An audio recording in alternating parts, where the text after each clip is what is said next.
क्योंकि ज्योतिष के अंदर शुक्र एक ऐसा ग्रह है जो आपको सब कुछ देता है, जो आपको जीवन में चाहिए, एक राजाओं की तरह जिंदगी देता है। सीधा सा फंडा है, जिसको सुंदर स्त्री मिल गई है उसका शुक्र अच्छा है। शुक्र अच्छा करने के लिए आप अपनी पत्नी को बेहद प्यार कीजिए। अब जिन लोगों की कुंडली में पितृ दोष है वो कुछ भी मतलब कर लें, कितने भी एजुकेटेड क्यों ना हो जाएं, अपने जीवन में वो स्ट्रगल करते रह जाते हैं। जो जन्म मृत्यु जिनके वश में है और हम उन्हीं को खुश करने के लिए जानवरों की बलि देके, हम किसी को जन्म नहीं दे सकते तो हम किसी को मार कैसे सकते हैं? शुक्र ग्रह के लिए आपने पूछा था। हाँ। तो शुक्र ग्रह जिन लोगों को अच्छा करना है वो अपनी पत्नी, जो आप कमाते हैं, जो आपकी सैलरी मिलती है या आपने बिजनेस में कमाया है, वो शाम को लाके अपनी माँ या अपनी पत्नी के हाथ में रखिए। नमस्कार दोस्तों, स्वागत है आपका माइक पे इंडिया में। मैं आपका होस्ट मृत्युंजय ओझा और मेरी को होस्ट रियांका ओझा। दोस्तों, प्यार सारी दुनिया करती है, लेकिन मैंने ऐसे सुना है कि सबका प्यार पूरा नहीं होता, मैक्सिमम लोगों का अधूरा ही रह जाता है। तो ऐसा क्या करें इस नवरात्रि में कि हमारा प्यार जो है वो सफल हो जाए, जो हमारी गर्लफ्रेंड है चाहे जो भी है वो हमारे लाइफ पार्टनर बन जाए। करवा चौथ आने वाला है, इसमें ऐसा क्या करें, क्या बीबी को गिफ्ट दें, चाहे बीबी के साथ कैसे उसको सेलिब्रेट करें कि हमारी जोड़ी सही सलामत चलती रहे, हमारे घर में सुख समृद्धि बना रहे, पारिवारिक कलेश कुछ ना हो, पारिवारिक माहौल बहुत अच्छा बना रहे। इवन दिवाली पे आता है, क्या बोलते हैं उसको, धनतेरस। जो भी हो, फेस्टिवल सीजन जो है वो स्टार्ट हो रहा है इसी नवरात्रि से, और नवरात्रि से लेकर के दिवाली तक का जो टाइम है वो बहुत ही शुभ माना गया है। तो फेस्टिवल सीजन में हम ऐसा क्या करें कि हमारे घर की सुख समृद्धि और कपल्स जो है उनके आपस में तालमेल बना रहे, घर में सुख समृद्धि आए, जो भी लोग के कारोबार है, बिजनेस है, वो बहुत पटरी पे मतलब तेजी से चलती रहे। तो ऐसा हम क्या करें कि सारे चीजें जो है एक बैलेंस में चलता रहे, पटरी पे दौड़ता रहे। धनतेरस के दिन ऐसा क्या खरीदें, कब खरीदें, कब पूजा करें माँ लक्ष्मी की, कि हम बिजनेस कर रहे हैं, चाहे स्टडी कर रहे हैं, चाहे जो भी लाइफ में अचीव करना चाहते हैं वो इजीली हो जाए। तो इन सब बातों पे बहुत सारी बातें करेंगे। हमारे सामने हमारे साथ बैठे हुए एस्ट्रोलॉजी भूषण शर्मा जी, जो कि बहुत ही अच्छी जानकारी देते हैं, और शायद ही उनकी जानकारी दी हुई से कोई मतलब परेशान हुआ है, उनकी प्रॉब्लम सॉर्ट आउट होती है। तो चलिए इनसे बहुत सारी बातें करते हैं। तो सबसे पहले मैं पूछना चाहूँगा विदाउट इंट्रोडक्शन आप बाद में दीजिएगा, कि लव लाइफ के बारे में बताइए कि जिसके साथ आज हमें वो टूटे ना, वो हमारा जो हमारी पार्टनर है वो हमारी लाइफ पार्टनर बन जाए, जो कि हमारा ब्रेकअप ना हो। इसके बारे में आप क्या कहना चाहेंगे, बताइए इसको कैसे पूरा कर सकते हैं हम। सभी को प्यार भरा नमस्कार। आपने सवाल किया लव लाइफ के लिए, तो लव लाइफ कहाँ से शुरू होती है, ज्योतिष के अंदर कौन से ऐसे ग्रह होते हैं जो लव लाइफ पे हम लोगों को आगे लेके जाते हैं, और हमारा जो लव अफेयर है वो लव मैरिज में बदल सकता है या नहीं बदल सकता है, वो ज्योतिष हमें उन चीज़ों का ज्ञान देता है। सबसे बड़ी बात क्या है कि आजकल का जो युग चल रहा है इसमें हर एक टीनेज जो है वो लव लाइफ में घुसा हुआ है, और कई बच्चे इतने ज़्यादा इस चीज़ में फंस जाते हैं कि वो अपने आप को बर्बाद तक कर लेते हैं। किसी को कुछ नहीं पता है कि लव लाइफ में होना क्या है। तो शुरुआत जो मैं आपको करना चाहूँगा बगैर किसी टिप्स के, वो ये करना चाहूँगा कि ज्योतिष के मुताबिक लव लाइफ कहाँ से शुरू होती है, कौन से हमारे कुंडली में ऐसे खाने हैं, कौन से हमारे ऐसे ग्रह हैं जो हमें लव अफेयर में डालते हैं। अच्छा, मतलब ज्योतिष किसी लड़की के साथ या किसी लड़के के साथ हमें प्यार में फंसाते हैं। अच्छा, मतलब ये ज्योतिष भी बताता है, सिखाता है। ज्योतिष सिखाता है। ज्योतिष के अंदर 8 तरह की शादियाँ हैं। पुराने ज़माने में स्वयंवर होते थे। स्वयंवर एक जो राजकुमारी थी वो निकलती थी माला लेके, और जो राजाएं के पुत्र होते थे, राजपुत्र जो होते थे जी, वो बैठे होते थे, तो जहां उसका दिल करता था उसके गले में वो माला डाल देती थी जी। तो वो भी एक प्रेम विवाह ही था। तो प्रेम विवाह जो है वो जब से सदी चली है, जब से प्रकृति ने अपना रंग ढाला है, तब से प्रेम चलता ही आ रहा है। तो प्रेम का जो जादू है वो किस पे चढ़ेगा और किसका उतरेगा, ये ज्योतिष बताता है। और ज्योतिष का जो कुंडली का जो खाना होता है, खाना नंबर 5 होता है, वो हमारे प्रेम से संबंध होता है, वो हमारे संतान से भी संबंध रखता है, वो हमारे प्रेम विवाह से संबंध रखता है, वो हमारे विद्या से भी संबंध रखता है। तो ये जो चीज़ें हैं वो कुंडली के 5वें घर से पता लगती हैं। तो पहले तो हमें, जब हम ऐसे बच्चे हैं, जो बच्चे होते हैं उनको पता ही नहीं होता कि ज्योतिष है क्या चीज़। क्योंकि ज्ञान जो होता है वो 40 साल की उम्र के बाद इंसान को प्रॉपर आता है। वो भगवान को मानता है, कर्मकांड को मानता है, वो जिस धर्म में उस धर्म को मानना शुरू कर देता है। इस बात में मैं भी बिलीव करता हूँ। यस। तो यहाँ शुरुआत होती है आपके पंचम भाव से। अगर आपके पंचम भाव में शुभ ग्रह हैं तो निश्चित आपका प्यार जो है वो परवान भी चढ़ेगा और निश्चित आपका प्रेम विवाह होगा ही होगा। उसको दुनिया की कोई ताकत रोक नहीं सकती है। नहीं, तो अब मैं ये जानना चाहूँगा कि कॉलेज का लड़का है जो कि 20-22 साल का है, कोई इंजीनियरिंग कर रहा है, लव के चक्कर में पड़ा हुआ है, उसकी पढ़ाई बर्बाद हो रही है, बेचारा वो भी लव भी परवान नहीं चढ़ रहा है, तो उसको कैसे पता चलेगा कि मेरे 5वां भाग मजबूत है कि कमजोर है? वो कैसे उसको ज्योतिष में अच्छा। आना पड़ेगा। तो मतलब आने का ये नहीं मतलब है कि वो जाके ज्योतिष सीखे। आने का मतलब है कि वो ज्योतिष पे बिलीव करे, गूगल पे सर्च करे, किसी अच्छे एस्ट्रोलॉजर को सर्च करे। अच्छा। आजकल इंस्टा पे बहुत हैं, फेसबुक पे बहुत हैं।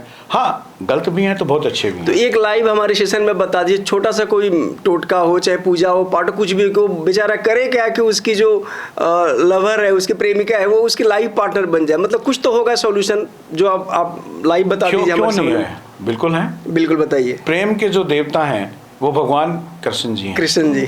उनकी पूजा कीजिए, राधा रानी का नाम लीजिए, जरूर आपका प्यार भागा आएगा। और बहुत कहीं दूर जाने की जरूरत नहीं है। एक छोटा सा सिंपल सा उपाय है। जिसके प्रेम विवाह में या प्यार में दिक्कत आती है, देखिए ये दुनियावी हिसाब किताब है जी करना, उस भगवान ने, उस परमात्मा ने, आपकी श्रद्धा और विश्वास भी उसमें कायम होता है। जी अगर आप श्रद्धा और विश्वास से कुछ भी करते हैं तो कुछ भी पा सकते हैं। बिल्कुल। लेकिन अगर आपके मन में श्रद्धा नहीं है, भाव नहीं है, भगवान भी भाव के भूखे होते हैं, तो वो कुछ नहीं भगवान होना जो है। भाव के ही भूखे होते हैं। प्रसाद हम लगाते हैं, वो प्रसाद भगवान नहीं खाते, भगवान केवल वासना से अपने आप वो लेते हैं। क्या खाना हम लोगों को ही होता है। किस इंटेंशन से उन्हें चढ़ाए वो तो मैटर। श्रद्धा और भाव से किसी के प्यार में दिक्कत आ रही है तो हर शुक्रवार को राधा रानी या भगवान कृष्ण जी के मंदिर में जाइए और वहाँ सफ़ेद फूलों की माला अर्पित कीजिए और प्रार्थना कीजिए जो आपकी समस्या वो दूर हो। और निश्चित मैं दावा करता हूँ कि अगर श्रद्धा और भाव से किया जाएगा तो भगवान जरूर उसकी सुनेंगे। अच्छा, इस नवरात्रि में हम क्या करें? अभी नवरात्रि का सीजन चल रहा है जो कि हमारे लिए काफ़ी मतलब बेनिफिशियल हो, चाहे किसी भी फील्ड में आदमी हो, चाहे बिजनेसमैन हो, चाहे स्टूडेंट हो, चाहे सभी पति, को कुछ भी। जय माता की। पहले तो जय माता की। दूसरे नंबर पे इस बार जो नवरात्रे शुरू हो रहे हैं, माँ दुर्गा जो हैं हाथी के ऊपर सवार होकर आ रही हैं। जी। तो ये नवरात्रे, ये जो नवरात्रों से लेके अगले नवरात्रों तक का जो समय रहेगा वो पूरे संसार के लिए एक नई तरक्की लेके आएगा। धन धान्य की हर लोगों को बेनिफिट मिलेगा, घर में सुख शांति रहेगी और चारों तरफ खुशहाली रहेगी।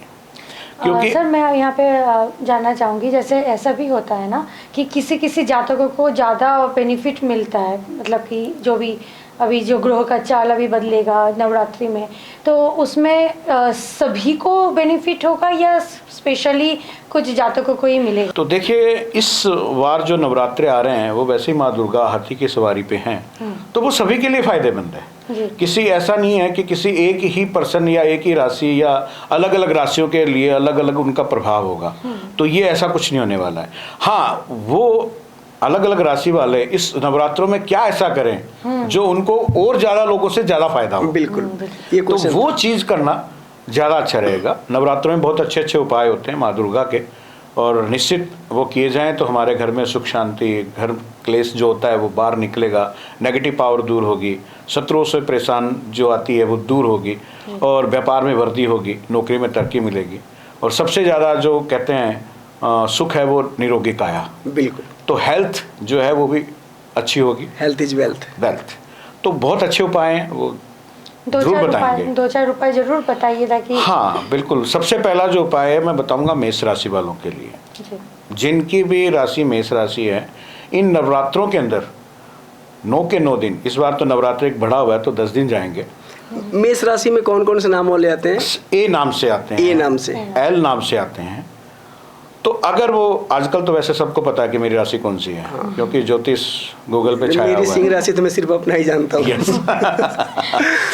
तो जिनकी मेष राशि है वो लाल रंग के कपड़े पहने, ओके। माँ दुर्गा को लाल रंग की मिठाइयाँ चढ़ाएं, माँ दुर्गा जी को लाल रंग के फूल, और सबसे बढ़िया जो फूल होते हैं वो गड़हल के फूल माने जाते हैं। ओके। क्योंकि गड़हल का फूल जो होता है वो देवी पूजा में बहुत शक्ति प्रदान हम लोगों को करता है। जी। तो गड़हल के फूल चढ़ाएं, लाल रंग के कपड़े पहने, लाल रंग की मिठाई माता जी को चढ़ाएं और छोटी कन्याओं को लाल रंग की मिठाई दान करें। ठीक। अगर वो मेष राशि वाले करते हैं तो निश्चित उनको बहुत अच्छा फायदा मिलेगा। फिर सारे राशियों का आप बताओगे कि ये आप आपके सबके ऊपर है, लिए- सभी सबके के लिए मैं बता हाँ, दूं। क्योंकि थोड़ा सिंह राशि वाले को भी बता दीजिए क्योंकि मेरा नहीं, सिंह हम राशि है। लड़ीवार चलते हैं। हाँ ठीक है। तो सेकंड राशि जो शुरू होती है, वृश्चिक राशि शुरू होती है। उनके लिए सफ़ेद रंग का कपड़ा पहनना नवरात्रों में और सफ़ेद रंग की मिठाई माता जी को चढ़ाना, प्रसाद चढ़ाना, ये उनके लिए अत्यंत सुखदायक रहेगी। ठीक है। उसके बाद तीसरे नंबर पे आते हैं मिथुन राशि। मिथुन राशि वाले अगर माता जी को नारियल से बनी हुई मिठाई प्रदान करें, प्रसाद में चढ़ाएं, गरीब बच्चों को बांटें, कन्याओं को दें, हरे रंग के कपड़े पहने, तो उनके लिए अत्यंत नवरात्रे शुभ फलदायक होंगे। जी। उसके बाद कर्क राशि आती है। कर्क राशि वाले जातक अगर माँ दुर्गा को खीर का प्रसाद चढ़ाएं और सफ़ेद रंग के कपड़े पहने तो नवरात्रों से लेके अगले नवरात्रों तक वो बहुत खुशहाल रहेंगे। ओके। उसके बाद आप बार बार बात कर रहे हैं सिंह राशि वाले, तो सिंह राशि वाले मेहरून कलर के कपड़े पहने ओके। और माँ दुर्गा को जलेबी का प्रसाद चढ़ाएं तो उनके लिए अत्यंत सुफलदायक रहेंगे। जी। कन्या राशि वाले जातक हरे रंग के कपड़े पहने और माँ दुर्गा को सबसे बढ़िया उनके लिए मैं जो उपाय बता रहा हूँ, माँ दुर्गा को हो सके तो अगर कहीं से भी मिल जाए चमेली के फूल हर रोज माँ के चरणों में अर्पित करें। ये उनके लिए हर रोज 9 के 9 नवरात्रों में, जो 9 दिन तो नवरात्रि हाँ है। उनके लिए बहुत अच्छा कन्या रहेगा। राशि में रही है। हाँ। उसके बाद तुला राशि है। तुला राशि वाले सफ़ेद रंग के कपड़े पहने, हो सके तो अष्टमी वाले दिन अपने सामर्थ्य के अनुसार चांदी की पायल किसी कन्या को दान करें। दान दे। कन्या मीन्स कि उनके वो जो अपने- कन्याएं 5 साल से छोटी अच्छा, होती हैं, 5 साल ओके। से छोटी है। अगर उसको ये गिफ्ट देते हैं अष्टमी वाले दिन या नवमी वाले दिन, तो ये मान के चलिए उनके भाग्य के द्वार खुलेंगे। ये तुला राशि वाले ये को- तुला राशि वाले। ठीक है। इसके बाद जो राशि है वृश्चिक राशि है। वृश्चिक राशि वाले जो हैं माँ दुर्गा को प्रसाद में हलवा चढ़ाएं हर रोज और हलवे के अंदर ड्राई फ्रूट अपनी इच्छा के मुताबिक डालें ओके। और लाल रंग के कपड़े पहने, ये उनके लिए बहुत सुफलदायक रहेगा। जी। और वृश्चिक राशि वालों को जिनका मंगल, क्योंकि मंगल स्वामी होता है, अगर उनके पेट से संबंधित कोई रोग हैं तो अष्टमी या नवमी वाले दिन लाल रंग के अच्छे कपड़े 5 साल से कम छोटे बच्चों को दान करें अपनी सामर्थ्य के अनुसार। निश्चित उनकी हेल्थ में बहुत अच्छा फायदा मिलेगा। धनु राशि वाले जातक जो हैं उनको पीले रंग के कपड़े पहनने चाहिए, माँ दुर्गा को पीले रंग के फूल चढ़ाने चाहिए और पीले रंग का ही प्रसाद जो है माता को चढ़ाना चाहिए, ये उनके लिए बहुत अच्छा रहेगा। मकर राशि वाले जातक जो हैं वो अमरती आती हैं, जैसे जलेबी होती है वैसे अमरती आती जी। है, उसका प्रसाद माता रानी को हर रोज चढ़ाएं और काले रंग के कपड़े पहने, वो उनके लिए बहुत अच्छा रहेगा। कुंभ राशि वाले जातक जो हैं वो माँ दुर्गा को तिल से बनी हुई कोई भी मिठाई अगर हर रोज चढ़ाते हैं तो उनके लिए बहुत शुभ फलदायक रहेगा और उनके जीवन में जो समस्याएं वो खत्म होंगी। लास्ट जो राशि है वो मीन राशि है। मीन राशि के जातक जो हैं वो माता रानी को अगर मोदक का प्रसाद चढ़ाएं तो उनके लिए बहुत फलदायक रहेगा और पीले रंग के कपड़े पहने। ये नवरात्रों में कोई भी इंसान करता है तो निश्चित माँ दुर्गा का आशीर्वाद उनको मिलेगा। सबसे बड़ा एक और उपाय आपको मैं बताना चाहता हूँ, इन नवरात्रों के अंदर दुर्गा सप्तशती का अगर कोई पाठ करता है तो मैं निश्चित कहता हूँ माँ दुर्गा की उसके ऊपर इतना आशीर्वाद होगा कि वो याद ही रखेगा कि क्या मैंने किया है। मैं यहाँ पे जानना चाहूँगी, जैसे कि नवरात्रि का जो पूजन होता है उसके काफ़ी सारे नियम होते हैं, जैसे कलश स्थापना वगैरह। तो ऐसा भी आज के डेट में लोग हैं जिनके पास इतने टाइम नहीं होते, ऑफिस के भागा दौड़ी या कामकाज की वजह से वो नहीं कर पाते हैं। अगर दुर्गा सप्तशती का पाठ उन्हें करना है, क्योंकि पाठ का कई सारे नियम है, प्रॉपर स्थान पे बैठ के करना, तो अगर किसी के पास टाइम नहीं है, ऑफिस का काम काजी है, वो कैसे पाठ कर सके कि उनको ज़्यादा फल मिल प्राप्त हो देखिए जाए? कारण क्या है, पूजाएं जो हैं उसमें भी अपने अपने एक ढंग होता है। जी। पूजाएं 3 तरह की होती हैं, एक सात्विक पूजा, एक तामसिक पूजा और एक राजसिक पूजा। सात्विक जो पूजा होती है जो हम घर में करते हैं, एक आम इंसान करता है, किसी विधि और विधान में नहीं जाना चाहिए, क्योंकि भगवान भाव के भूखे हैं। ये मैं कह रहा हूँ आपको, विधि और विधान में जाते हैं तो फिर आपको बहुत कुछ करना पड़ता है, वो सारा आपको कर्मकांड सीखना पड़ता है। उसमें फंसने की बजाय सीधा सा फंडा है, आप घर में नहीं है, आप चलते हैं फिरते हैं, ओम दुर्गाय नमः, इस मंत्र का जाप आप चलते फिरते उठते बैठते खाते पीते कर सकते हैं। कभी भी।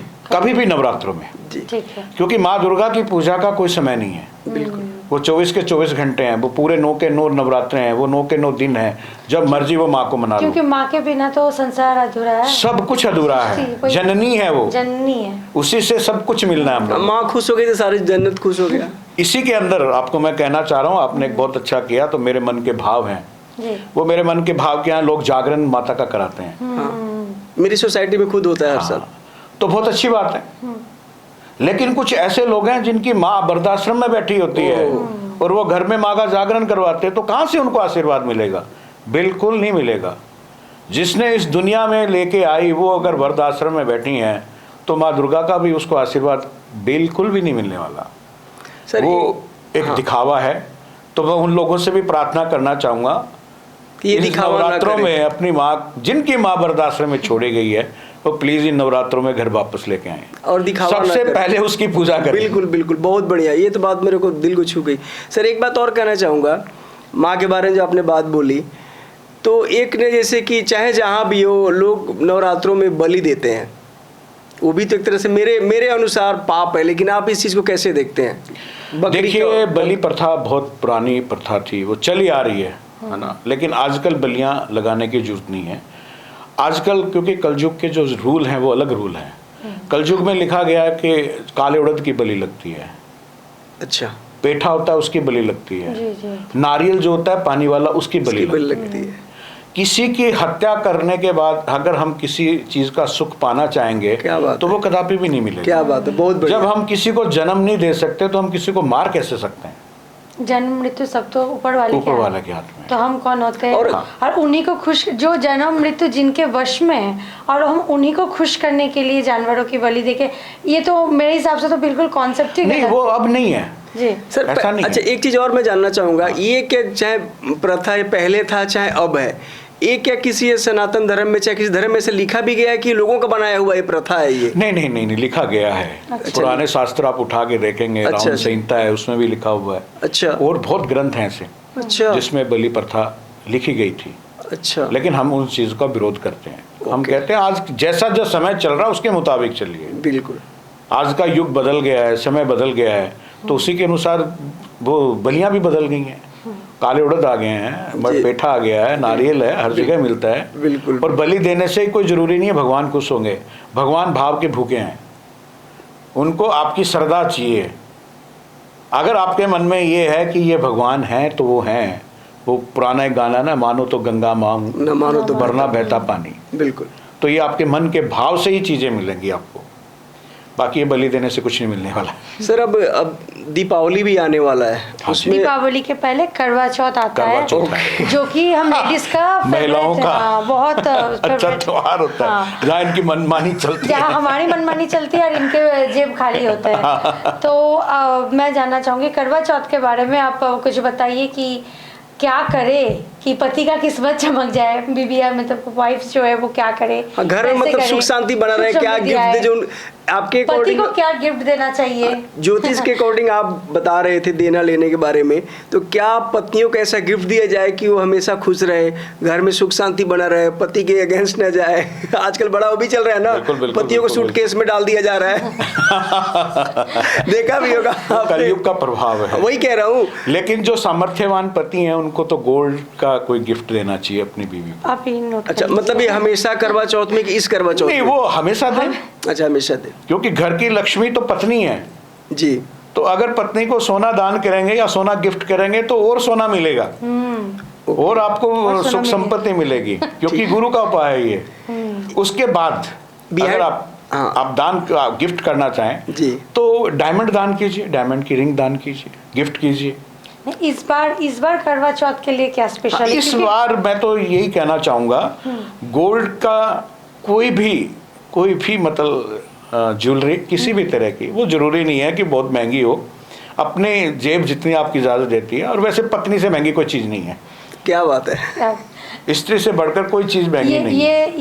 ये रील ज्यादा से ज्यादा शेयर करना चाहिए, जितने भी महिलाएं देख रही है तो उनको वो जरूर गोल्ड अपने के पति रिंग को दान भेजें। कर मतलब गिफ्ट कर सकते हैं आप, दान नहीं कहूँगा मैं, अब उनको प्यार से दीजिए। और सबसे बड़ी बात मैं कहूँगा, इसी करवा चौथ नहीं है, एवरी डे आप अपने पत्नी से प्रेम कीजिए, उनका मान सम्मान कीजिए, वो सबसे बड़ा है। आप बिहाइंड द कैमरा कुछ पत्नी के बारे में बता रहे थे, पेमेंट का ला के दीजिए कैसे कुछ। हाँ, वो मैं ये कह रहा था, शुक्र ग्रह के लिए आपने पूछा था। हाँ हाँ। तो शुक्र ग्रह जिन लोगों को अच्छा करना है, वो अपनी पत्नी, जो आप कमाते हैं, जो आपकी सैलरी मिलती है या आपने बिजनेस में कमाया है, वो शाम को लाके अपनी माँ या अपनी पत्नी के हाथ में रखिए। ठीक है। हाँ, ये अच्छा 2 ऑप्शन आपने बोला ना, माँ चाहे पत्नी। हाँ। इसमें कितने लोग को ये हो जाता है ना, घर में जिनके मतलब अच्छे संस्कार नहीं है कि सारा पैसा ला के अपने पत्नी को दे देता, माँ को गुस्सा हो जाती है। जरूरी नहीं भाई, माँ को भी पत्नी को दो, पत्नी को दो चाहे माँ को भी दो। माँ भी ये कहे कि भाई ठीक है तू अपना घर चला, अपनी पत्नी को दे, मेरे को जरूरत नहीं है, क्योंकि माँ को बेचारी को क्या नहीं, माँ को दे रहे हैं तो पत्नी कितनी है, क्यों कहती सारा पैसा कमा के अपने माँ को दे देता है, मेरे को पूछता भी नहीं। आजकल जो का प्रभाव है, बोल सकती हैं। हाँ। तो माँ को उसमें से कुछ अंश दे दो, कोई जरूरी नहीं है सारी दें। हाँ, मतलब ऑप्शन अच्छा कि आपने ऑप्शन बोला, ऑप्शन दो ना। हाँ ठीक है, ठीक है। माँ से बड़ा तो कोई हो ही नहीं सकता। कोई नहीं है। हाँ बिल्कुल। और वैसे ही जननी सबसे बड़ी होती है। बिल्कुल। हर जगह मतलब पहले स्त्री पूजा है जी, उसके बाद देव पूजा है। करवा चौथ में फिर ये भी होता है कि जैसे करवा चौथ के बाद मैंने दिवाली की बात कह रहा था कि मैंने एक चीज़ नोट किया कि दिवाली के लोग बढ़ चढ़ के काफ़ी शॉपिंग करते हैं, फैशन के बारे में बहुत सारे ढेरों अपने कपड़ा ये सब ऑल दैट, मतलब काफ़ी घर में कूलर, टीवी, फ्रिज। लेकिन कुछ ऐसा भी होता है क्या ज्योतिष के अकॉर्डिंग कि इससे ज़्यादा वो है मैटर रखता है कि अब दीपावली के दिन ये पूजा करें तो आपके बिजनेस में, आपके रिलेशनशिप में, आपके घर में, हर चीज़ में काफ़ी प्रगति होगी, काफ़ी मतलब आप आगे जाओगे। लेकिन मैक्सिमम लोग तो उस चीज़ से अलग ही हो जाते हैं, उस दिन लोग बढ़ चढ़ के काफ़ी शॉपिंग में ज़्यादा, कपड़े में, फ्रिज में, कूलर में, टीवी में ज़्यादा खर्चे करते हैं। नहीं, देखिए कारण क्या है कि पूजाएं उस दिन करना तो बहुत ही बढ़िया माना गया है, क्योंकि वो दिन ही पूजाओं के लिए बना होता है। लेकिन आध्यात्मिक क्षेत्र जो है वो आजकल की युवा पीढ़ी थोड़ा भटकी हुई है। पुराने ज़माने में तो लोग बहुत कुछ अपने माँ बाप की भी सेवा करते थे, पाठ पूजा में भी ध्यान देते थे। अब युग बदल गया, ये आर्थिक युग आ गया, केवल पैसे का बोलबाला है, रिश्तों का बोलबाला नहीं है। धनतेरस के ऊपर आप जितनी मर्जी शॉपिंग कीजिए, आप कपड़े खरीदिए, आप टीवी खरीदिए, कूलर खरीदिए, बिल्कुल। चांदी के गहने खरीदिए, सोने के गहने खरीदें, कुछ भी आपका जो दिल करे वो आप खरीद सकते हैं। दीपावली वाले दिन अगर आप आध्यात्मिक क्षेत्र की तरफ जाना चाहते हैं या माँ लक्ष्मी की कृपा पाना चाहते हैं, अपने घर में सुख संपत्ति का वास चाहते हैं, आप नेम और फेम चाहते हैं, क्योंकि आजकल की दुनिया नेम के साथ फेम बहुत चाहती है। बिल्कुल बिल्कुल। तो बड़ा सा सिंपल सा एक उपाय है, अगर आप वो कर सकते हैं तो बहुत बढ़िया रहेगा जी। वो मंत्र है ओम महालक्ष्मी च विद्महि विष्णु पत्नी च धीमहि तनो लक्ष्मी प्रचोदयात्।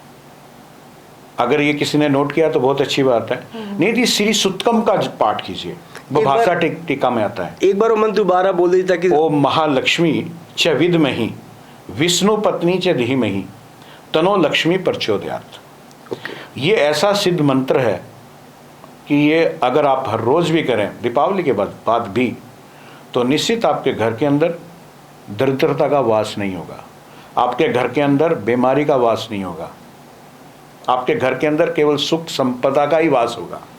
लेकिन हर चीज, मंत्र शक्ति भी तब काम करती है जब आप उस पर विश्वास करते हैं, उसके साथ कर्म भी सही करते हैं। नहीं, कर्म तो पहली पौड़ी है।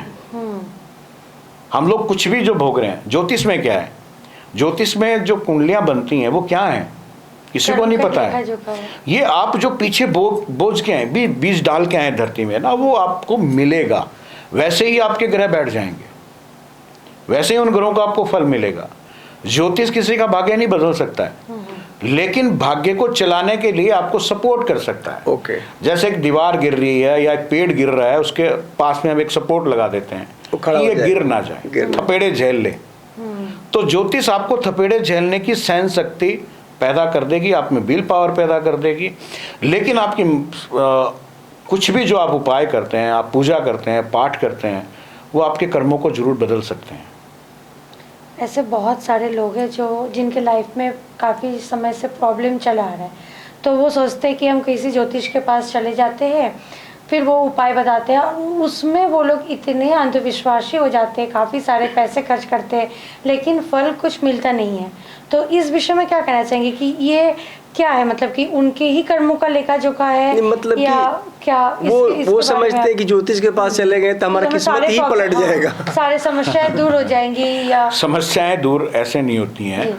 हम लोग क्या हैं, जैसे अरस्तु ने एक चीज़ कहा था कि चिकित्सा शास्त्र गलत नहीं है, चिकित्सक गलत हो सकता है।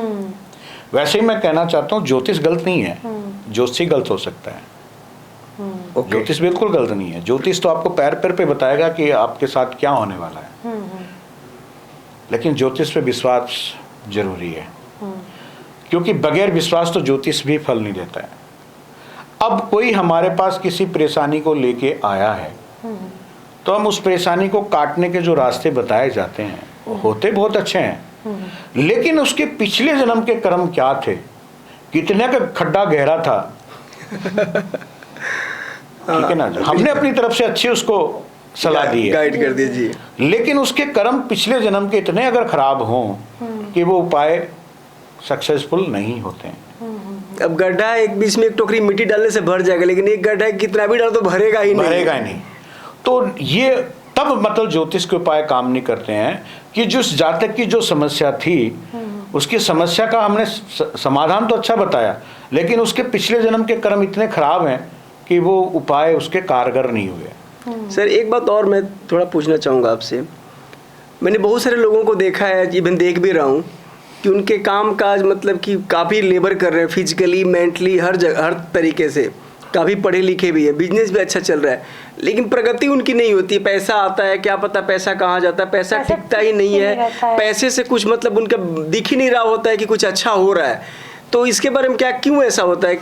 ये इसमें क्या होता है मैं आपको बताना चाहता हूँ जी। सबसे बड़ा क्या होता है, ज्योतिष में योग बनते हैं। हमारी जितनी कुंडलियाँ बनती हैं ज्योतिष के मुताबिक, जब हम लोग डेट ऑफ बर्थ टाइम लेके बनाते हैं तो उसमें योग बनते हैं। अब जिन जातक की योग के अंदर अगर राजयोग भंग है तो वो पिछले जन्म का कर्म। कौन से योग? राजयोग। राजयोग, ठीक है। आप जैसे सवाल कर रहे हैं कि वो बहुत कुछ कर रहा है, लेकिन उसके बावजूद वो परेशान है। हाँ, काफी पढ़ा लिखा उसके भी, सब बाद कुछ भी उसको कुछ नहीं मिल रहा है। हाँ। तो उसकी कुंडली के अंदर कुछ ऐसा योग बन गया है कि वो उसको कुछ नहीं करने दे रहा है। तो योग जो होते हैं राजयोग भी होते हैं, गज केसरी योग भी होता है ज्योतिष में, कालसर्प योग भी होता है, कईयों की कुंडली में पितृदोष भी होता है। अब जिन लोगों की कुंडली में पितृदोष है वो कुछ भी मतलब कर लें, कितने भी एजुकेटेड क्यों ना हो जाएं, अपने जीवन में वो स्ट्रगल करते रह जाते हैं जब तक उनके पितृदोष की शांति नहीं हो पाती। मतलब इसका मतलब मैं ये क्या कह सकता हूँ कि माँ बाप के कर्मों से बेटे का फल मिलता है, बेटे को फल मिलता है, माँ बाप के कर्म से भी नहीं, ये भी एक बहुत बड़ा अच्छा आपने सवाल किया है। संतान आई कहाँ से? हमारे कर्म। ज्योतिष एक छोटा सा विषय नहीं है जो आजकल चल रहा है ना कि हाथ पे 1 2 4 5 ग्रीन कलर से लिख लीजिए भाग्य बदल जाएगा, ये ऐसे ये सब ढकोस। हाँ बिल्कुल, ये बहुत अच्छी बात आप समझ लीजिए। मैंने भी देखा था रील। हमेशा क्या होता है कि बात वो है, उड़द की दाल आप खिला देंगे ना पच जाएगी, और किसी को ऐसा मतलब वो खराब कर देगी कि सारे दिन उसके पेट में गैस बनेगी या पेट दर्द होता है, सारा दर्द आ जाएगा उसी दिन। तो एक पंजाबी में कहावत है कि किसी को मां स्वादी तो किसी को खराबी। तो जो भी सोशल मीडिया पे उपाय चल रहे हैं ये उपाय सभी लोगों के लिए नहीं है, क्योंकि आपकी कुंडली में कौन सा ग्रह अच्छा है और कौन सा ग्रह बुरा है। अगर आप अच्छे ग्रहों का उपाय कर रहे हैं तो वो और बुरे हो रहे हैं। ये लाल किताब में लिखा हुआ है सब। दिस इज ए पॉइंट, ये पॉइंट मुझे बहुत बेहतरीन लगा। सब चीज सबके लिए नहीं है। सबके लिए नहीं है। अपने बॉडी की भी तासीर है। किसी को अटर बटर सटर सब खा जाए वो पच जाता है, और किसी को 2 तंदूर की रोटी नहीं पचती है। माँ बाप के कर्म का बता रहे हैं। हाँ, तो माँ बाप का कर्म क्या है? माँ बाप का कर्म ज्योतिष के अंदर क्या होता है? ज्योतिष में आपकी संतान आई कहाँ से? ये आपके पूर्वजों से आई है या आपके किसी और दोस्त से ये पैदा हुई है? देखिएगा, बच्चे हैं, कई बच्चे बहुत एकदम धरती से पैदा होते हैं, गरीब घर से पैदा होते हैं, लेकिन वो इतने टॉप पे चले जाते हैं कि अपना नाम रोशन अपने पूरे खानदान का कर देते हैं, कई पीढ़ी तक भी। हाँ जी। बिल्कुल बिल्कुल। तो वो उनकी कुंडली में क्या था? राजयोग था, लेकिन उनके माँ बाप के कर्म भी थे कि वो इस जन्म में आए, उन्होंने सत्कर्म किए, बड़े अच्छे दान पुण्य किए, अपने माँ बाप की सेवा की, अपने बुजुर्गों का आशीर्वाद लिया, अपने बुजुर्गों के निमित्त पितृ श्राद्ध किए, तो उनको अच्छे आशीर्वाद से अच्छी संतान प्राप्त हुई। वो एक कहानी है, कुपुत्र और सुपुत्र, और एक दुआ है कि पूत सपूत तो के धन सींचे, मतलब किसी की संतान अगर अच्छी है तो उसके लिए कुछ करने की जरूरत नहीं है, और पूत कपूत तो के धन सिंच है। इसका मतलब ये है कि अच्छी संतान है तो उसको कोई जरूरत नहीं है, वो बहुत कुछ खड़ा कर देगा। और अगर संतान खराब है, गलत संगत में है, या उसकी सोच गंदी हो गई है, तो वो अरबों खरबों रुपयों को मिट्टी कर देगा। तो ये हमारे माता पिता के कर्म होते हैं। बिल्कुल। कहते कर्म सबको भोगना पड़ता है, कर्म से आप भाग नहीं सकते हो। हमने यहाँ बैठ के क्या किया, इस दीवार के पीछे हम क्या कर रहे हैं, सब उस सुपर पावर की कैमरे में है, वो कैद है। बिल्कुल। तो कहते हैं कर भला हो भला, निश्चित होगा, आज नहीं तो कल मिलेगा जरूर। मैं भी मतलब कि ये मेरा पॉडकास्ट है, मैं भी बोल रहा हूँ कि मैं आज आपका यहाँ पे इंटरव्यू ले रहा हूँ, मेरे चैनल चल रहे हैं, मैं एक अच्छा खासा सब कुछ सेटअप है पंजाब में अपना। तो मैं सबको बोलता हूँ ये मेरे माँ बाप के कर्म है, मेरे पिताजी ने मेरे को यहाँ पे जो खड़ा किया है यहाँ पे, मैं अपने पिताजी की वजह से यहाँ पे खड़ा हुआ हूँ। तो इसीलिए मैंने पूछा कि मैं अपने फादर साहब को सारा क्रेडिट देता हूँ कि मैं करता बहुत कम हूँ, लेकिन मेरे को मिलता बहुत ही ज़्यादा है। वो अच्छी बात है, आपके पिता का आशीर्वाद आपको है। क्योंकि अब मैं तो ज्योतिषी हूँ, तो मैं ज्योतिष के मुताबिक ही चलूँगा, मैं और किसी चीज़ के मुताबिक नहीं चलूँगा। जी जी। यहाँ आपका नेम फेम बन रहा है या किसी संतान का नेम फेम बन रहा है, तो वो सूर्य ग्रह के कारण बनता है। ज्योतिष में सूर्य किसको कहा गया? पिता को। ओके, ये नहीं पता था मेरे को। अलग अलग हमारे रिश्तों के मुताबिक हमारे ग्रहों को एक अलग काल पुरुष के मुताबिक हर एक ग्रह को रिश्ते में दिया गया है। ज्योतिष में कुछ ऐसे उपाय भी हैं कि आप अपने रिश्तों के मुताबिक भी कुछ मान सम्मान करें तो वो ग्रह आपके ठीक होंगे। जैसे चंद्रमा को माँ कहा गया है, बुध को भुआ कहा गया है, गुरु को देव गुरु बृहस्पति हैं तो उनको कुल पुरोहित कहा गया है, बड़ा भाई भी कहा गया, मंगल को भी भाई कहा गया। अच्छा, मैंने वैसे सुना है कि ओवरऑल अगर शुक्र आपके पास शुक्र है, मतलब उन शुक्र की कृपा है, शुक्र है कि सब शुक्र है, तो आपका सब कुछ ठीक है। मैंने ऐसे मतलब सुना है कहीं पे, ये क्या सही बात है कि अगर शुक्र आपको सच्चाई है? शुक्र आपको लग्जरी देगा, शुक्र आपको मान सम्मान देगा, शुक्र आपको पार लक्ष्मी प्रदान करेगा। क्योंकि ज्योतिष के अंदर शुक्र एक ऐसा ग्रह है जो आपको सब कुछ देता है, जो आपको जीवन में चाहिए, एक राजाओं की तरह जिंदगी देता है। लाल किताब के मुताबिक शुक्र को माँ लक्ष्मी का रूप माना गया। तो जहाँ माँ लक्ष्मी का रूप आ गया वहाँ बाकी क्या रह गया? सर एक मैं क्वेश्चन करना चाहूँगा, जो शॉर्ट में आंसर दीजिएगा। आपने बोला कि शुक्र मजबूत है तो लग्जरी लाइफ आपकी है, तो लग्जरी लाइफ है इसका मतलब आपके पास सब कुछ है। तो इस शुक्र को मजबूत करने के लिए क्या करना चाहिए हर किसी को कि लाइफ लग्जरियस हो जाए? शॉर्ट में जवाब दीजिएगा एकदम। सबसे बढ़िया उपाय तो गौदान कीजिए। बाप को भी खुश रखिए, आपने बोला भी। हाँ नहीं, बाप सूर्य से है। बाप सूर्य, सॉरी बाप सूर्य, बाप सूर्य है, ठीक है। शुक्र लक्ष्मी है, शुक्र पत्नी है, शुक्र प्रेमिका है, ओके, शुक्र रोमांस है, ओके। यानी कि वाइफ से खुलकर रोमांस कीजिए, खुश रखिए। हाँ, हर में लिखा हुआ है। बिल्कुल। अगर आप अपनी पत्नी से प्यार करते हैं, वैसे भगवान ने स्त्री को प्यार का, मान सम्मान का एक पूरा रूप दिया है। मैं क्या लाइव रोमांस करूं यहाँ पे? इसकी इजाजत मैं नहीं दूंगा। थोड़ा सा कॉमेडी किया नहीं, वो भी एक अच्छी बात है, लेकिन ऐसा नहीं कहेंगे। घर में कीजिए। नहीं, मैं सॉरी से बोलूंगा आपसे, मैं हंसने के लिए थोड़ा सा बोला कि बातचीत के थोड़ा हंसना भी जरूरी है। बहुत जरूरी है। जी जी। हाँ, तो आपका शुक्र अच्छा है क्योंकि आप रोमांटिक बातें कर रहे हैं। नहीं, मैं एक्चुअली यहाँ पे जिनका ये अभी आप लाइव सब कुछ कर रहे हैं, जिनका शुक्र अच्छा होगा तो उनकी पत्नी सुंदर होगी। सर तो शुक्र अच्छा है तो तभी आप ऐसी बात नहीं, तो फिर अभी एक बात आप ये भी लाइव बता दीजिए, फिर मेरा शुक्र कैसा है? अच्छा है। और एक बात ये भी आपको बता रहा हूँ लाइव पे, मैं ये नहीं कि मैं यहाँ बोल रहा हूँ, लोग वीडियो में देखेंगे। आप बताओ रही है, मैं घर में भी ऐसा ही हूँ, हंसी मजाक वाला की मतलब है। तो शुक्र, मैं सबके सामने अपने मजाक करता हूँ। सीधा सा फंडा है, जिसको सुंदर स्त्री मिल गई है उसका शुक्र अच्छा है। चलो, इसका मतलब मेरा शुक्र सबसे, हाँ, सबसे बड़ी बात है। ठीक है, क्योंकि सुंदर स्त्री मिलना भी भाग्य वो एक का खेल है। जैसे वो बोलते हैं रत्न। यस, रतन में है वो, जो समुद्र मंथन से रतन प्राप्त हुए। ये तो आपने पत्नी की तारीफ कर दी आपने। पत्नी के लिए अच्छा हस्बैंड कौन सा होगा? वो किस में आता है? वो जो उसके लिए काफी अच्छा हो। पत्नी के लिए तो हस्बैंड के लिए हो गया, लड़कों के लिए हो गया कि पत्नी अच्छा मिलना, उसके लिए शुक्र का मजबूत होना। लड़कियों का भी तो शुक्र मजबूत होता होगा। लड़कियों का ज्योतिष के मुताबिक 3 ग्रह अच्छे होने बहुत जरूरी है। ओके, एक मंगल, दूसरा गुरु और तीसरा शुक्र। मंगल अच्छा होगा तो अच्छी संतान पैदा करेगा, हेल्थ अच्छी रहेगी, पेट के संबंधित कोई रोग नहीं होंगे और घर में मांगलिक कार्य होंगे। ठीक है। गुरु अच्छा होगा तो आपके वैवाहिक जीवन में प्रेम बना रहेगा, आपको धन लक्ष्मी की कोई कमी नहीं रहेगी। शुक्र जब स्त्री का अच्छा होता है तो उसका वैवाहिक जीवन वो सदा सुहागन रहती है। ओके। उसके वैवाहिक जीवन में किसी भी तरह की कोई कमी नहीं रहती है। तो जिन स्त्री जातक की कुंडली में मंगल गुरु शुक्र अच्छे होते हैं तो उनको भगवान विष्णु की तरह एक देव रूप में ही पति मिलते हैं। शुक्र अच्छा करने के लिए आप अपनी पत्नी को बेहद प्यार कीजिए। और इसी चीज़ को मैं आपको बताना चाहता हूँ कि दीपावली में पूजा किसकी होती है? माँ लक्ष्मी। माँ लक्ष्मी की। तो माँ लक्ष्मी क्या है? वो भी किसी की पत्नी है, लेकिन माँ लक्ष्मी के साथ साथ उस दिन भगवान विष्णु की भी पूजा की जाती है। तो अगर आपको शुक्र अच्छा रखना है, आपको अपनी लग्जरी लाइफ रखनी है, हर तरफ से नेम और फेम प्राप्त करना है, तो सबसे पहले आपके घर की जो महालक्ष्मी है वो आपकी स्त्री है, उसको प्रेम कीजिए, उसको प्यार कीजिए, उसको आदर सम्मान कीजिए और उनको खुश रखिए। अगर ये रखेंगे तो निश्चित आपके जीवन में कभी कोई कमी नहीं रहेगी। ओके। क्योंकि जहाँ स्त्री का सम्मान है वहाँ सब कुछ है, वहाँ लक्ष्मी का वास है। ये सारे जहाँ स्त्री का अपमान है वहाँ लक्ष्मी की बहन दरिद्रता है। ये मैसेज सारे शादीशुदा लोगों के लिए है। हाँ, बिल्कुल शादीशुदा लोगों के लिए है।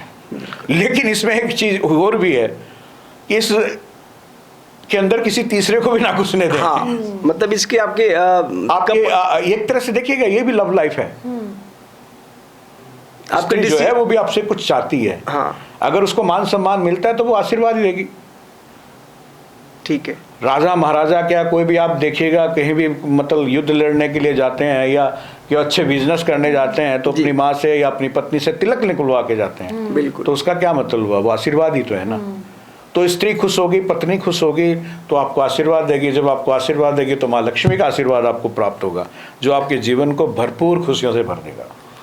एक सर स्टूडेंट्स के लिए मैं पूछना चाहूँगा, जैसे कि मैं बच्चा था, मैं बिहार से आता हूँ, तो वहाँ पे दिवाली के दिन हमें ज़रूर कहा जाता था ना, चाहे 10 मिनट के लिए पढ़ो चाहे 1 घंटे के लिए पढ़ो, लेकिन थोड़ा बुक किताब वगैरह लेके पढ़ लिया करो। तो ये कुछ मीथ है कि सही है कि उस दिन कुछ सरस्वती कुछ ऐसे भी स्टूडेंट्स के लिए है क्या कुछ? क्यों नहीं। माँ दुर्गा की पूजा जब नवरात्रों में की जाती है, उसके बाद माँ लक्ष्मी की पूजा जो है वो दीपावली पे की जाती है, बसंत पंचमी में माँ सरस्वती की पूजा की जाती है जी। तो जो लोग उस दिन पढ़ते हैं, जैसे दीपावली के दिन जितने व्यापारी लोग हैं वो भई कांता लगाते हैं। हाँ। वैसे ही पढ़ने वाले बच्चों को अगर उस दिन पढ़ा जाए तो वो कहते हैं कि माँ सरस्वती का आशीर्वाद बना रहेगा, इनकी बुद्धि तेज होगी और इनको विद्या में सफलता मिलेगी। तो ये सच्चाई है। सर कितने कपल हैं जिनका वैवाहिक जीवन अच्छा नहीं जा रहा है, कलेश हो रहा है घर में, कोई ना कोई वजह उनका बना रहता है आपस में, मतलब कि हर तीसरे दिन चौथे दिन लड़ते रहते हैं, अब वजह कुछ नहीं होता है, बात यहाँ तक पहुँच जाती है कि तलाक तक पहुँच जाती है। हालांकि शादी हुए 4 महीने 5 महीने हुए चाहे साल हुआ, न्यूली कपल है, घर में कलेह मचा हुआ, भगवान ने सब कुछ दिया हुआ लेकिन फिर भी सुख शांति नहीं है। अगर 100 बात की बात कहूँ तो पैसों से सुखी है ही नहीं लाइफ उनकी। इवन दिख सब कुछ रहा है कि घर है, गाड़ी है, बंगला है, यंग लाइफ है, स्टैंडर्ड है, फैशनेबल है सारे, लेकिन कलह मची हुई है घर में, मतलब कि सुख शांति नहीं है। बेटा तो अगर 2 4 5 महीने साल का जो भी है वो भी दुखित पड़ा हुआ है, उसका भी गलत इम्पैक्ट उसके ऊपर पड़ रहा है पेरेंट्स का लड़ाई झगड़ा देख के, लेकिन उनके बीच में आपसी अंडरस्टैंडिंग नहीं बन पा रही है। और मैक्सिमम फैमिली में आपने देखा होगा ऐसा चल रहा है आज के डेट में। तो इसके लिए कुछ है कुछ? बिल्कुल, क्यों नहीं। देखिए ग्रहों का ही योग, ग्रह का कुछ दोष होगा, बिल्कुल होता है जी। ग्रह दोष भी है, कुछ समय का दोष भी है, क्योंकि आर्थिक युग है। आर्थिक युग के अंदर क्या है कि हर बंदा पैसे कमा रहा है, चाहे वो जेंट्स है चाहे वो लेडीज है, तो क्यों में ईगो प्रॉब्लम भी आ जाती है। ज्योतिष के मुताबिक क्या होता है कि कुंडली मैच करना, एक दूसरे की कुंडली कितनी मैच कर रही है, ये नहीं है गुण मिल गए। गुण मिलने से बात नहीं है। ज्योतिष में आपके आपसी ग्रह मिलना भी बहुत जरूरी होते हैं। अगर किसी का सप्तम भाव, ज्योतिष में सप्तम भाव होता है, वो विवाह का मालिक होता है, विवाहिक जीवन के सुख का मालिक होता है। अगर सप्तम भाव में कुछ अनिष्ट ग्रह बैठे हैं या सप्तम भाव में ग्रहों का कुछ योग गलत बन रहा है तो उनका विवाहिक जीवन बहुत खतरनाक होता है। वो तहस नहस कर देता है, उनकी केमिस्ट्री नहीं मिलने देता, वो विचार नहीं मिलने देता। वो कई लोग, आप तो 2 4 5 महीने की बात कर रहे हैं, कई लोगों का 7 या 8 दिन के अंदर तलाक हो जाता है। अच्छा। ऐसी परेशानी आती है। दूसरे नंबर पे क्या होता है कि जिनके सप्तम भाव में 2 विवाह के योग हों तो वो भी कलेश खड़ा करता है। मैंने आपको कहा कि ज्योतिष जो है वो हमारे पूर्व जन्मों का लेखा जोखा है। जिसने जो बोया उसको वो काटना पड़ेगा। कैसे काटना पड़ेगा ये समय बताएगा। तीसरे नंबर पे क्या है? लेन देन। पिछले जन्म में कौन किसके मांगता है, वो कैसे जान छोड़ेगा, वो भी उसी में अटैच होता है। अच्छा सर, एक क्वेश्चन मुझे पूछने दो। एक क्वेश्चन मैं जानना चाहूँगा। मैंने देखा हुआ है कि कुंडली बहुत अच्छा मिल गया, ग्रह भी मिल गए अच्छे, पंडित से ज्योतिष से दिखा के लोग शादीशुदा कर लेते हैं। उसके बाद भी उनकी पता चला कि एक दूसरे के जान मारने के लिए दोनों मियाँ बीवी तैयार बैठे हुए हैं, तो उस समय क्या ये चीज़ें मतलब होती है? कुंडली मिल गया तो कई जगह रिश्ते से, कुंडली जिनका नहीं मिला है वो बहुत अच्छी उनका रिश्ता चल रहा है। कई जगह ऐसा कुंडली वगैरह सब कुछ मिला हुआ है, फिर भी उनके घर में कलह मची हुई है। देखिए, कुछ प्रकृति के नियम हैं, कुछ भगवान के बनाए हुए रूल्स हैं। आपने पूछा कि कुंडली मिलने के बावजूद उनका झगड़ा होता है। हाँ। मैंने आपको कहा कि ज्योतिष में योग बहुत महत्व रखते हैं।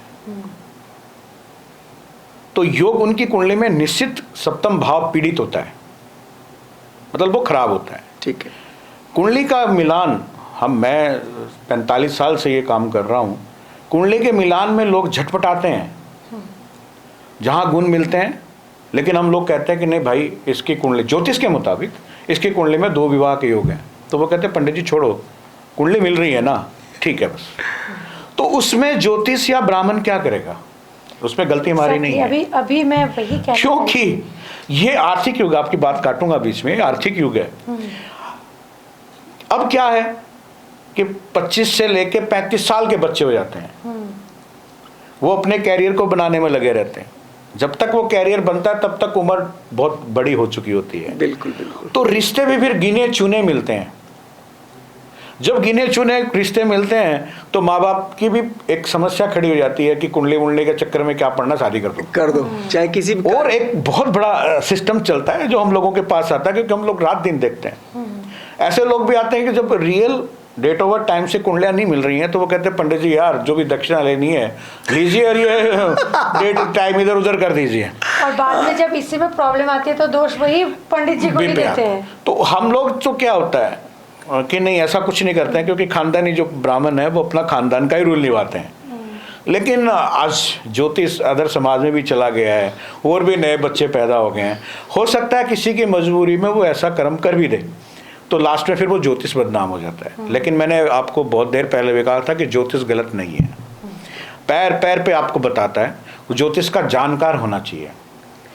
सर तो एक कोई शॉर्ट छोटा सा, जैसे कि देखिए आप तो बता ही सकते हैं, करना और सब कर्मों का खेल लेखा जोखा है। जैसे जो न्यूली कपल है, जो भी है, जिनके बीच में आपस में बार बार कलेश हो रहा है जो वैवाहिक जीवन में, तो उनके लिए कुछ एक छोटा सा शॉर्ट्स में क्या उपाय ही करें कि उनका वैवाहिक जीवन टूटने से बच जाए?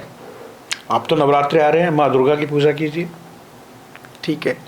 वैवाहिक जीवन के लिए माँ पार्वती की पूजा, माँ दुर्गा की पूजा, गौरी पूजा होती थी पहले। पिछले जैसे आप रामायण देखेंगे तो स्वयंवर, सीता स्वयंवर हुआ, लेकिन उससे पहले सीता जी ने माँ पार्वती की पूजा की, गौरी पूजा की, वो रामायण में दिखाया गया। हाँ। तो जो गौरी पूजन होता है वो वैवाहिक जीवन के लिए होता है। गौरी की गौरी, माँ गौरी, माँ पार्वती, ठीक है। जैसा आप शुरू से बता रहे कि ज्योतिष गलत नहीं है।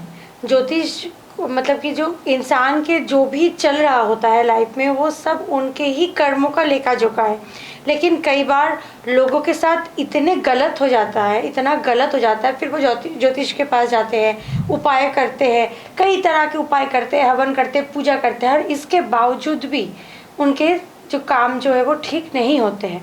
तो कहीं ना कहीं हम ये मान सकते हैं कि ये उनके ही कर्मों का लेखा जोखा है। हाँ, कुछ हद तक ये जरूर मानेंगे। लेकिन दूसरे नंबर पर मैंने आपको बताया कि पहली बात ज्योतिष कहाँ से शुरू हुई। ठीक है ना जी। भृगु ऋषि भगवान विष्णु से मिलने गए और वो निद्रा में थे। एक बार आवाज़ लगाई, 2 बार आवाज़ लगाई, 3 बार नहीं लगाई, तो भृगु ऋषि जी ने भगवान विष्णु को लात मार दी थी। पुरानी कथा जो शास्त्रों में लिखी गई। शॉर्ट में ही बताइएगा। हाँ, शॉर्ट नहीं है, लंबा ना खींचते हुए। हाँ बिल्कुल। तो वहाँ एक पत्नी के सामने एक पति का अनादर होता है, माता लक्ष्मी। हाँ, तो बहुत कुछ गलत हो जाता है। तो माँ लक्ष्मी ने भृगु ऋषि जी को श्राप दे दिया कि तुम्हारे वंश में मैं नहीं आऊंगी। क्योंकि जहाँ मेरा वास है तुमने वहाँ पैर कैसे लगा दिया, ऐसे करके कुछ है। ठीक है। तो भृगु ऋषि जी ने ऋषि मतलब आज के युग में उन लोगों को रिसर्चर कह सकते हैं हम लोग आज की भाषा में। उस समय वो ऋषि थे, मतलब खोजना, कुछ नया बनाना। सप्त ऋषि हुए, उन्होंने कुछ न कुछ नया बनाया है, बहुत कुछ दिया उन लोगों ने। आज भी हम जो भी जितने भी जोशी हैं सब भृगु ऋषि की ही संतान है, उन्हीं के वंशज में हैं। ओके। तो भृगु ऋषि जी ने सोचा कि मैं एक ऐसी विद्या बना जाऊंगा जहाँ माँ लक्ष्मी को मेरे कुल में आना ही पड़ेगा। तो वहाँ से ज्योतिष की उत्पत्ति हुई। ओके। फिर ज्योतिष नारद मुनि ने भी की, फिर रावण ने भी की, बड़े बड़े विद्वानों ने की, बड़े लेखक बने हैं। लंबा टॉपिक चला जाएगा। टॉपिक चला जाएगा। अब आपने बात की कि लोग पूजा पाठ हवन सब करवाते हैं, उसके बावजूद भी वो चीज़ नहीं सफल होती है। तो यहाँ एक ये होना, कर्मकांडी ब्राह्मण होना और खानदानी ब्राह्मण होना। जिसको कर्मकांड का पूरा विधि विधान आती है, अगर वो पूजा करेगा या वो आपसे कुछ भी दान पुण्य करवाएगा तो निश्चित वो आपके जीवन में बदलाव लेके आएगा। बिल्कुल। एक अनजान बंदा जिसको कर्मकांड का ज्ञान नहीं है, प्रॉपर मंत्रों का ज्ञान नहीं है, मंत्र शक्ति का ज्ञान नहीं है, मंत्र उच्चारण का ज्ञान नहीं है, तो अगर उससे किया जाए तो वो शायद फलदायक नहीं होगा। 2 नंबर। तीसरे नंबर के ऊपर हवन कब किया जाता है? हवन तब किया जाता है जब धरती पे अग्नि का वास होता है। ओके। आज क्या होता है, हर रोज हवन हो जाता है। तो हर रोज अग्नि का वास धरती पे नहीं होता है। अग्नि का वास धरती पे होना सुफलदायक होता है। अग्नि का वास मृत्यु लोक में होना, वो हवन मृत्यु तक लेके चला जाता है। ओके। और अग्नि का वास पताल लोक होना, वो आपको इतना कष्टदायी हो सकता है कि कोई सोच भी नहीं सकता। तो अग्नि का वास जो ब्राह्मण देख के हवन करवाता है, वो निश्चित आपका हवन सुफलदायक होता है, आपके घरों की स्थिति को बदलता है। अगर फिर भी नहीं होता तो उसका मतलब जो जातक है उसके कर्म पिछले जन्म के बहुत ज़्यादा खराब हैं, क्योंकि सर्कल तो कर्मों का ही है। फिर वैसे जातक क्या करे, ऐसा क्या कर सकता है इस कलयुग में कि सारे काम बनने लग जाए उनके? सबसे बड़ी पूजा अपने कुल देवता की पूजा, ठीक है। अपने कुल देवी की पूजा, अपने पितरों की पूजा और जो इष्ट देवता है उनकी पूजा। अब जितने भी धार्मिक कर्मकांड होते हैं या धार्मिक या मांगलिक कार्य होते हैं, उनमें आपको इन 4 देवताओं को मनाना बहुत जरूरी है। कुल देवता अगर आपका मनेगा तो वो आपके कुल में वास करेगा, बहुत कुछ आपको आशीर्वाद मिलेगा। कुल देवी का करेंगे तो वो अथाय धन संपत्ति, शक्ति प्रदान करना, निरोगी काया देना। पितरों के आशीर्वाद से आपके घर में संतान अच्छी पैदा होगी और इष्ट देवता की कृपा से तो आपको नेम और फेम मिलेगा। और सबसे बड़ी बात है, सात्विक होइए, खान पान अच्छा रखिए, जिंदा खाना खाइए, मरा खाना मत खाइए। मतलब शॉर्ट में आपने सारी बातें कह दी। तो अपने कर्मों को भी आपको अच्छा रखना पड़ेगा। केवल ब्राह्मण ही सब कुछ नहीं कर सकता, आपको भी अपने कर्मों को बदलने के लिए ब्राह्मण को भी दोष देते, भगवान को भी दोष देते। वो सभी को दोष देते जी, भगवान को भी दोष देते हैं कि भगवान ने मेरी किस्मत में ऐसा लिखा, मेरे साथ वो किया। लेकिन लोग ये नहीं समझ पाते हैं कि एक्चुअल में ये उनका ही लेखा जोखा है, उनका कर्म ऐसे किए हुए, वो उनके कर्म तो भोगने पड़ेंगे। बगैर कर्म भोग के आप चले कहाँ जाओगे? बिल्कुल। और कर्म को काटने के लिए आपको तपस्या करनी पड़ती है, घोर तपस्या। जो हमने किया वो तो भोगना ही पड़ेगा, निश्चित भोगना पड़ेगा। वो जो बीज डला है वो ही पेड़ बनेगा। अच्छा डाला तो अच्छा है, बुरा डाला तो बुरा है। जब वो कट जाएगा तब आपने जहाँ से अच्छा शुरू किया तब वो टाइम शुरू होगा। बिल्कुल शुरू होगा, वो निश्चित शुरू होगा। तो ये तो जो यही घरों की दशाएं। बिल्कुल। इसलिए किसी भी कंडीशन में रहो, आप अच्छे काम करते रहो। अब देखिए, बुरा मत मानिएगा, ज्योतिष का अपना एक रूल है। जैसे लोग डरते हैं, 67 आ गई, मेरा शनि खराब आ गया, या मेरे को ढैया आ गया, या मेरे को शनि की महादशा आ गई। अब शनि देवता क्या है? भगवान जी ने उनको क्या रोल दिया हुआ है? न्याय। क्या क्या? न्याय। न्याय के देवता, न्याय के देवता है। न्याय के देवता का मतलब जो जो किया है वो उसको भुगतना है, उसको काटना पड़ेगा। चाहे वो उससे अच्छा किया है तो उसको हजारों गुना अच्छा मिल रहा है, वो साढ़े में मिलेगा, वो ढी में मिलेगा, वो शनि की महादशा में मिलेगा। लेकिन अगर उसने बुरा किया तो उसकी कुंडली में शनि खराब है, और शनिदेव फिर उससे जैसे सुनार सोने को गालता है, मेल निकालता है ना, वैसे शनिदेव उस पर साबुन लगा लगा के उसके जीवन में उसका मेल निकाल देते हैं। उनको कर्म फल दाता भी कहा जाता है। पॉडकास्ट ज़्यादा लंबा चला जाएगा, 1-2 क्वेश्चन और पूछते हैं। जैसे करवा चौथ के लिए स्पेशली, क्योंकि वो आने वाला है। हाँ, बिल्कुल। तो करवा चौथ में सभी महिलाएं जो है, मैक्सिमम जो पंजाब दिल्ली की जो महिलाएं हैं वो व्रत रखती है। आजकल तो पूरे इंडिया में हाँ, बिल्कुल। जो भी व्रत रखती है चाहे जहाँ की भी हो। हाँ, तो जो भी महिला व्रत रखती है या नहीं भी रखती हो, वो ऐसा उस दिन कोई उपाय कर सकती है जिससे उनके पति की किस्मत चमक जाए? बिल्कुल, बहुत अच्छा सवाल किया आपने जी। उस दिन सुहागन स्त्रियों को सुहाग का दान कीजिए। किस दिन? करवा चौथ वाले दिन। करवा चौथ के दिन जितनी भी सुहागन स्त्री हैं, वो आपके चाहे रिश्तेदार हैं, चाहे आपके फ्रेंड सर्कल में, उनको सुहाग का दान कीजिए। सुहाग के समान जितना भी होते हैं वो दान करना। भगवान गणेश जी को मोदक का प्रसाद लगाएं, वो आपके लिए बहुत अच्छा रहेगा। ये लेडीज के लिए है? लेडीज के लिए है, ठीक है। ये जेंट्स के लिए नहीं है। करवा चौथ का व्रत लेडीज ही रखती हैं भाईजान, जेंट्स ही रखते हैं। तो उस दिन ये सुहाग की सामग्री दान करना और मोदक का प्रसाद लगाना, समझ लीजिए। और किसी खास अपनी फ्रेंड सर्कल में अपने सासू माँ को या अपने दास सासू माँ को या अपनी भुआ सासू को, बहन बेटी को हरे रंग की साड़ी दान कीजिए। हरे रंग के कोई भी कपड़े अच्छे उनको दान कीजिए। अगर ये करते हैं तो आपके सुहाग को और धन संपत्ति, आपके परिवार में सुख शांति प्रगति होगी। वैसे हम भी कपल हैं, लेकिन मेरे घर में जैसे हम लोग बिहार से थे, मेरी मिसेज करवा चौथ नहीं रखती है, लेकिन हम लोग हर महीने एकादशी रखते हैं, दोनों मियाँ बीवी। हर महीने एक एकादशी हमारा पिछले 3-4 सालों से हम दोनों करते हैं। कौन सा एकादशी? जो भी मंथली शुक्ल पक्ष की आती है। हाँ। एकादशी 2 आती हैं, एक कृष्ण पक्ष की, एक शुक्ल पक्ष की। हाँ। तो एकादशी पे तो भाईजान बहुत बड़ा रिसर्च किया जापान के साइंटिस्ट। हाँ, मैंने भी पढ़ा था। कैंसर नहीं होता। हाँ। तो एकादशी का व्रत बहुत अच्छा माना गया है। करवा चौथ का व्रत है वो अपनी सामर्थ्य के अनुसार जो रखना चाहे, बहुत अच्छा बात है। भगवान गणेश की पूजा होती है उस दिन। सनातन धर्म में व्रत की धाराएं जो चली हैं वो आपकी बॉडी को सेट करने के लिए, धार्मिक तो है ही हैं, लेकिन आपके शरीर को संतुलन बनाने के लिए उपवास किया जाता है। आप फिट रहते हो। जितना सनातन के अंदर हर एक चीज में रहस्य छुपा हुआ है। सनातन ढकोसला नहीं है, सनातन में कोई अंधविश्वास नहीं है। हर एक चीज में वैज्ञानिक तथ्य हैं।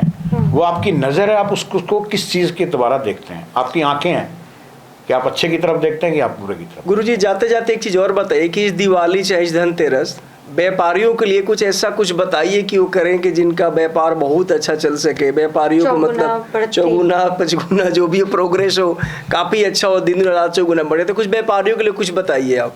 मैं व्यापारियों के लिए नवरात्रों से लेके और विश्वकर्मा दिवस तक बताऊंगा। विश्वकर्मा दिवस तो चला गया 17 को। आएगा। अच्छा, दिवाली के सुबह जो होता है, विश्वकर्मा पूजन कहते हैं उसको। ठीक है। तो पहले नवरात्रे से लेके विश्वकर्मा पूजन तक जितने भी व्यापारी लोग हैं, सफेद रंग की मिठाई दान करें किसी जरूरतमंद को। किसी जरूरतमंद को आटा दान करें, किसी जरूरतमंद को चावल दान करें, किसी जरूरतमंद को चीनी दान करें। मतलब सफेद वस्तुओं का दान करें, चाहे वो कपड़ा भी हो सकता है, कुछ भी हो, सफेद होना चाहिए। अगर वो करते हैं तो निश्चित दोबारा अगले साल जब हम लोग नवरात्रों में पॉडकास्ट करेंगे तो याद रखेंगे वो लोग कि हाँ ये देखा था और हमने ये किया और उनके जीवन में ये परिवर्तन है। अगले साल भी हम करेंगे। हाँ, करते रहेंगे। यानी कि मेरी भी फैक्ट्री है, मुझे अपने वर्कर्स को, स्टाफ को अगर गिफ्ट देना तो सफेद गिफ्ट दीजिए। क्या बात है। हाँ, उसमें सफेद रंग की मिठाई, सफेद रंग के कपड़े हो सकते हैं, और आप कुछ भी सफेदी से उसको खुश कर दो बस। हाँ बिल्कुल, क्योंकि सफेद जो कलर है वो माँ लक्ष्मी के कलर में आता है, शुक्र के कलर में आता है। ठीक है। तो शुक्र और माँ लक्ष्मी की कृपा जिस इंसान पे है, तो वो पंजाबी में कहते हैं जे करचे दाने ओदे कमल भी चाणे। ओके, थोड़ा समझा दीजिए। हिंदी में समझा दीजिए। हिंदी में ये कहते हैं कि जिनके पास कुछ भी बुद्धि नहीं है, समझ लीजिए, लेकिन अगर उनके पास माँ लक्ष्मी की कृपा है तो वो बहुत ज्यादा समझदार है। ठीक है। वो अपने आप को दुनिया का सबसे ज्यादा किंग है। हाँ। मेरे बस एक लास्ट क्वेश्चन में पूछना चाहूँगी, जैसे कई सारे रील्स में या देखते हैं कि स्त्रियों को पैर नहीं छूना चाहिए अपने पति का, या आजकल हस्बैंड्स भी जो है वो अपने वाइफ के पैर छूते हैं, तो इसमें क्या सच्चाई है इसके पीछे? देखिए, किसको पैर छूने चाहिए, किसको नहीं छूने चाहिए? पत्नी को तो पति के पैर छूने ही चाहिए, उसमें तो कहीं कोई दो राय नहीं है। लेकिन पति जब अपनी पत्नी के पैर छूता है, देखिए ये मतलब किसी शास्त्र में तो नहीं है, लेकिन ये ज्योतिष के लाल किताब के उपाय हैं। ओके। क्योंकि वो जब पैर छू रहा है तो वो अपनी पत्नी ना माने, उसको लक्ष्मी का रूप माने। ओके, मतलब उसके फीलिंग्स जो हो वो लक्ष्मी के लिए हाँ, हो। लक्ष्मी के लिए भाव जो है, भाव आ गया। अगर उस भाव से वो उसके पैर छूता है तो निश्चित माँ लक्ष्मी की कृपा होती है। ओके। अब जैसे और हम लोगों ने पहले कहा कि भाई अपनी घरवाली को जितना प्यार करोगे उतना आपका घर बसेगा। मैं पैर छूने के मामले में एक बात मेरे को याद आता है। मेरी एक गुड़िया है, बेटी है मेरी 2 साल की। तो वो मतलब कि मेरी मिसेज ये राधे रानी की बहुत बड़ी भक्त तो बहुत है भी, मतलब बहुत भाव सेवा भाव से करती है। सुबह 5 बजे से लेकर 2-3 घंटे पूजे में लग जाता है। तो उसका जब जन्म हुआ तो उसके मुंह से राधे ही वर्ड निकला था और राधे राधे बोलती रहती है। 2 साल की हुई अभी जस्ट अगस्त में। तो मैं सुबह जब उठता हूँ तो उसका ही पैर छू के प्रणाम करता हूँ। मैं राधे का रूप ही मानता हूँ। बहुत अच्छी बात है। और उसका भी हमने जो अन्नप्राशन होता है बच्चों का जो उसका हमने बरसाने में ही करवाया था, इसी को लेके। वहाँ पे पुजारी जी ने सबसे पहले उसके मुंह में डाला था। तो बीवी का तो मैं नहीं छूता, लेकिन बेटी का डेली पैर छू के प्रणाम मैं डेली करता हूँ। 2 बार उसको राधे राधे पैर छू के डेली करता हूँ। और कन्या जो होती है वो वैसे ही माँ का रूप होती है। ओके, माँ काली का रूप है, उसमें सभी देवी शक्तियाँ हैं। ठीक है। तो ये तो बहुत अच्छी बात है कि आप उनके पैर छूते हैं, बहुत बढ़िया बात है। उसमें कोई किसी भी तरह का आपको किंतु परंतु में जाना नहीं चाहिए। एक इसी चीज़ पे आपको मैं बताना चाहता हूँ जी। एक ज्योतिष का बहुत अच्छा उपाय है हर किसी के लिए। हाँ, हर किसी के लिए। अगर कोई पिता अपनी पुत्री के साथ खाना खाता है तो उसकी उम्र बढ़ती है, ओके, उसके शरीर के कष्ट दूर होते हैं, उसका भाग्य बदलता है। ठीक है। तो ये जो भी सुन रहा है वो एक बार करके देखें और पता लगेगा। और हर चीज में एक भाव जरूर होना चाहिए उसके अंदर। भाव तो हर चीज का ही होना चाहिए, बगैर भाव तो कुछ भी नहीं। विश्वास नहीं है तो कुछ भी नहीं है। गुरुजी इतने अच्छी बातें आपने बताई, मतलब हमें तो मतलब बहुत अच्छा लगा आपसे बात करके। तो हर कोई तो पॉडकास्ट में आपसे मिल नहीं सकता, तो आपसे अगर बंदा मिलना चाहता कोई भी, मतलब अपने दुख क्लेश कुछ भी जानने के लिए, तो कैसे मिल सकता है आपको? अपना बारे में बताइए, कुछ अपना एड्रेस बताइए। मेरा नंबर है, आप दीजिएगा। हाँ, डिस्क्रिप्शन में नंबर तो मैं दूंगा ही। अगर वो उस पर मेरे से बात कीजिए। ठीक है। समझ लीजिए सेक्टर 125 ओल्ड सनी एन्क्लेव खरड़ में हम लोग रहते हैं, मोहाली में। हाँ, खरड़ ग्रेटर मोहाली में। हाँ। और नंबर पे बात करके जब भी मिलना चाहे मिल सकते हैं। कोई अगर फ़ोन करके मिलें। वीडियो तो बहुत दूर तक जाता है हमारा, कोई ऑनलाइन बंदा अगर आपसे बात। हाँ, बिल्कुल कर सकता है। जो आप नंबर देंगे आपके यूट्यूब चैनल भी है शायद? बिल्कुल है जी, तो उसका नाम भी मेंशन। हाँ, उसमें आप एस्ट्रोलॉजर भूषण शर्मा यूट्यूब पे डालेंगे तो वो मेरा चैनल सामने आ जाएगा। तो गुरुजी आपकी इजाज़त से अब अपने टॉक शो को यहीं पे आज खत्म करें। दर्शकों से नहीं, खत्म नहीं, लड़ीवार आगे करेंगे। ये ठीक है, अगला फिर करेंगे। अगला जल्दी करेंगे, जल्दी। तो दोस्तों फिर हम जल्दी आपसे नेक्स्ट पॉडकास्ट में मिलेंगे। अगर आप लोगों ने ज़्यादा इस वीडियो को प्यार दुलार दिया तो गुरुजी के साथ फिर एक बार और पॉडकास्ट करेंगे। नए साल शुरू होने से पहले फिर जानेंगे कि अगला साल जो है 2026 कैसा जाएगा, उस बारे में भी हम जरूर बातचीत करेंगे गुरुजी से, और जानेंगे कि सभी जातकों के लिए अगला साल जो है, जो नया साल है, वो कैसा रहने वाला है। दूसरी बात कि आप वीडियो देख लेते हो लेकिन चैनल को हमारे सब्सक्राइब नहीं करते हो। आप चैनल को सब्सक्राइब जरूर करो, हम इंटरेस्टिंग वीडियो आपके लिए लेके आते हैं। और आप कमेंट में हमसे क्वेश्चन भी पूछा करो, कि आप बताया भी करो कि आप अपने पॉडकास्ट में दिखाओ, बिल्कुल आपके लिए लेके आएंगे। तो बने रहिए हमारे चैनल पे, माइक पे इंडिया पे। फिर मिलते हैं आपसे अगले नए पॉडकास्ट में। तब तक के लिए टाटा, बाय बाय। और जाते जाते ये ज़रूर कहेंगे कि ये जो हमारा आज का जो पॉडकास्ट है वो स्पेशली करवा चौथ के लिए है, दिवाली के लिए है। तो जितने भी लेडीज़ या जेंट्स भी देख रहे हैं वो ज़रूर एक दूसरे से अपने फैमिली में, फ्रेंड्स में ज़रूर शेयर करें, क्योंकि आपको इससे बहुत ज़्यादा बेनिफिट मिले। प्रेम से बोलो राधे राधे। कृष्णा।